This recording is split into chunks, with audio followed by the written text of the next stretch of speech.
name's Steve Kidd. I'm the tour director for Drake here on the Summer 2016 tour. Guy Pavelo and myself started working together, I want to say 2012 is when I was first introduced to Drake. He was the lighting designer on the tour. I came in initially as Drake was moving from the clubs and theater level into the arenas. It is a massive tour. We have 27 53-foot trucks. We have 117 people out on the tour. Basically what we have is we have a stadium tour packaged inside of an arena. We started the day after Thanksgiving last season, and we went through a couple of different master design phases, and part of his team came forward with the sphere idea that they found, and we took that as another core element.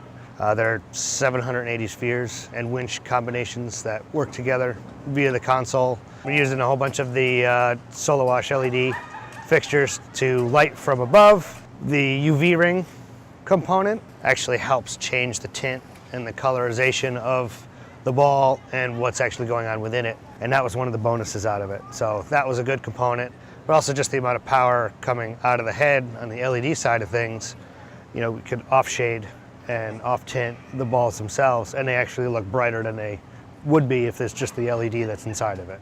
The guy introduced me to Barco, and we started looking at high-end products and started realizing that the product itself accentuated what we were looking for with Drake. We were looking to provide elements that had not been given to this client before, and as soon as I was introduced to the projectors and introduced to what ultimately could be a laser that wasn't a laser, and it could do things that, you know, from a perspective that we normally have problems, where the Barco high-end product, it gave us a limitless opportunity to really project a brand new look for the client and also give the fans a different experience. So it was really, for us, it was a home run.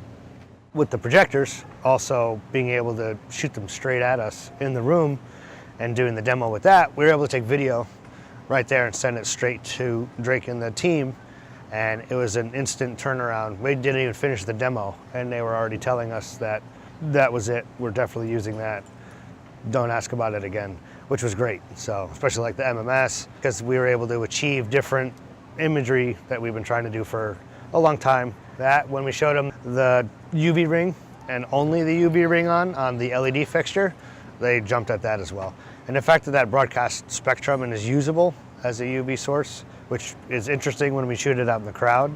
You know, nobody would really think that it would function like that. That was another instant sell.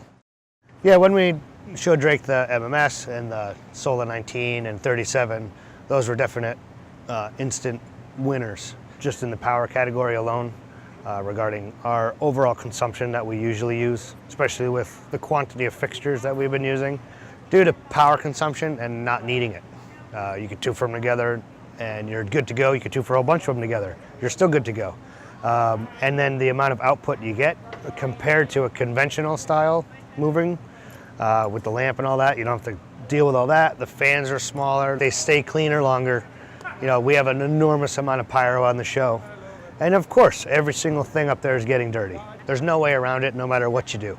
But those are not as dirty as some of the others that are using bigger fans. So it's a bonus on that side. And you know, you turn it on and you know it's gonna work. You're not hoping the lamp strikes today. So the SolaSpots for us has been a game changer in so many ways of producing this particular look for Drake, because Guy has the ability creating both the mood and moments, and that's the SolaSpot. I think we were able to create those moments that people remember for years to come. Yeah, when we pulled the HDF, we went for the 30 range as opposed to the 20s, just because we wanted the output and the oomph, and it also paired up nicely with the MMS head itself. We do use the zoom and focus features via the console on the different lenses as well. So we feel we've been putting them through their paces as well, as far as we can. It's also interesting because they all face straight up, so all the pyro goes straight down into them, and they don't falter out and fail. They've been robust and put up there with a forklift every day. They're taken down with a forklift every day. You know, they're not manhandled, but you know, the kid gloves don't exist on a show of this size. So they actually hold up and travel well and have had zero issue. having the technology, having the support cast, and having everybody believe in the same thing that we're believing in, because at the end of the day, it's a show. We're producing a show that we're touring all around the world. The relationship with Barco and High End in general was furthered by not only the presentation of the product that we were looking for, but knowing that we're going to have a longer relationship in the future because of the technology, the commitment behind the product, and the team that support the product.